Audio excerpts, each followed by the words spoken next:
What up, ladies and gentlemen, boys and girls of all ages? It's Cam Gwynn talking at you, and that was Win by J-Rock.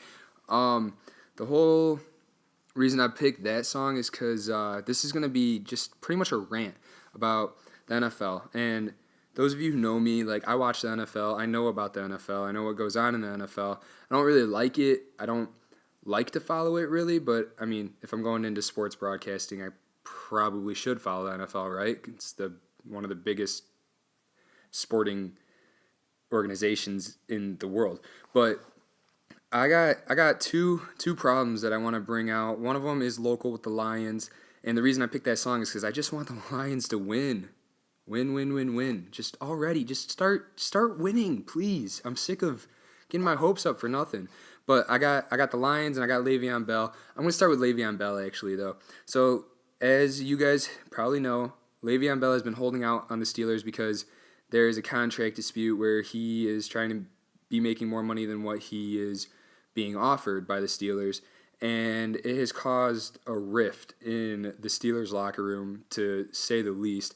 The whole O-line is not on the same side as Le'Veon Bell. Rightfully so. Le'Veon Bell makes triple what some of these O-linemen do, and those should be his best friends. The O-line is literally there to protect the quarterback and open up lanes for the running back to run. So really, if you think about it, the O-line does the hard work for these great players, and they get hardly any recognition, and you know they don't get paid near what quarterbacks and running backs do, right?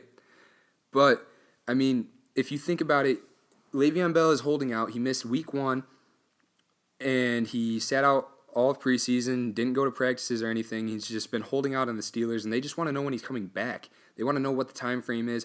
Obviously, he's waiting on those numbers to add up how he wants them to add up, which, I mean, obviously you can't fault the guy for trying to make money. Like, that's what he's there to do, is to make money.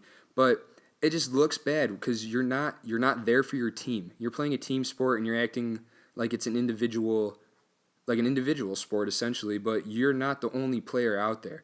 Sure, your quarterback may be old and rusty. Sure, you guys have good young receivers and they're getting paid, like Antonio Brown. He's getting a little bit of money.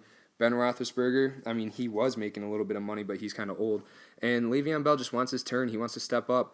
But you know what would be funny, and I would just absolutely love it? Their backup, Connors, he went off. And I don't have all the numbers directly in front of me, but I know he had 130-plus rushing yards. He had a few catches, receiving yards, too. He had an unreal game. The dude balled out week 1. Now, let's say he goes out there and Le'Veon Bell isn't back because he's still disputing the numbers. Let's just say he goes out there this weekend and has another great game, Connors. Just cut Le'Veon Bell at that point. He's obviously not there for the team. He obviously doesn't get the team aspect of it. Yeah, he wants to get paid. Yeah, he thinks he needs to be paid more, but he's obviously not grasping the fact that this is a whole team effort and you need a whole team to be able to win. Win.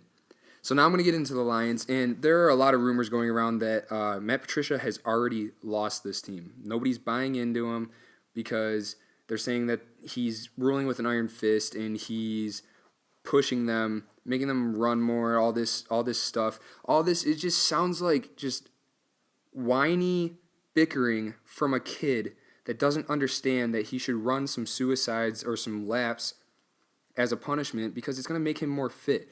Okay, put your mind into, if you guys played sports, put your mind into when you were playing a sport and when your coach told you to run. You might have let out a groan like, oh, this sucks or whatever, but you still went and did it. Because deep down in the back of your mind, you knew that those sprints would help you. Those sprints could be the difference between you being gassed at the end of the game or being able to go out there and still perform at a higher level than the other team. That is what those sprints are made to do. And if you're in the NFL or whatever, you got to look back on your days of when you were trying to get to the NFL. Obviously, yes, there are a lot of freak athletes that are in the NFL that just make it because they're a freak athlete. But a lot of those guys worked their asses off to get to where they're at. They spent countless hours in the gym. They would show up to practice early. They would stay late to practice. They would work out extra. They would wake up at 5 a.m. before high school starts at around like 7:30, and they would go work out just to put themselves in a better physicality standpoint than their opposition. And now they're in the NFL and they don't want to run. They don't want to push themselves harder. And that just does not make sense to me.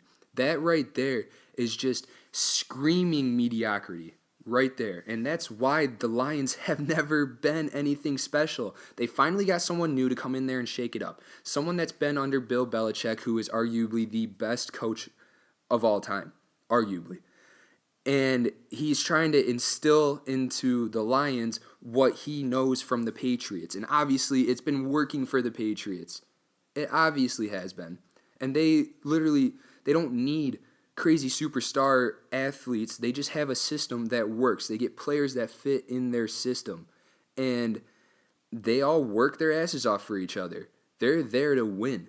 And if you're sitting here complaining that, oh, I don't feel like running these sprints, I shouldn't have to, all this stuff. Dude, sack up and run those sprints. Listen to your coach. He's trying to put a winning mentality into this organization, and you guys aren't buying in because you're used to mediocrity. If you're used to mediocrity and you're fine with mediocrity, I don't want you on my team. I want a great team. I want a team I can actually be passionate about and not have this thought in the back of my mind like, oh, how are they going to screw this up? Oh, they got a 17-point lead going into the fourth quarter. How are they going to blow it? What's going to happen? Is the secondary just going to lock up and not do anything? Is our D-line just going to let the running back run through our secondary? Like, what's going to happen? I don't want that. I want confidence in my team. I want to be able to sit there and watch on Sunday, Monday, Thursday, whenever they play. I want to be able to sit there and have confidence that, oh, we're going to go out and just kill this team. But I don't have that. So for Le'Veon Bell, get your act together, dude. This is a team sport. You're not the only player. And for the Lions, dude, we want you to win so bad, and it's getting more and more clear that you guys don't care about winning. So you're losing people. You're losing people. So both Le'Veon Bell and the Lions, they just need to get their act together and go out there and just win for their team and put effort just out there for real. But anyway, that's what I got about that. I'll throw a prediction out there. Why not, for the Lions and the 49ers? I say that the 49ers they beat us 24-10. That's what I'm going to say. Thank you guys for listening. I'll play you out with win again because obviously that's still on my mind because that's all I want. I just want the Lions to win. But thank you guys for listening. If you liked what you heard, be sure to hit me up with a subscribe. That would be cool. And if you liked it, it's easy for you to click that button, and it helps me out a little bit. Easy for you, helps me. All right, cool. Thank you guys for listening. I got another video coming on in like an hour or so. And I hope you guys listen. It'll be a top 5 at 5. Thank you guys.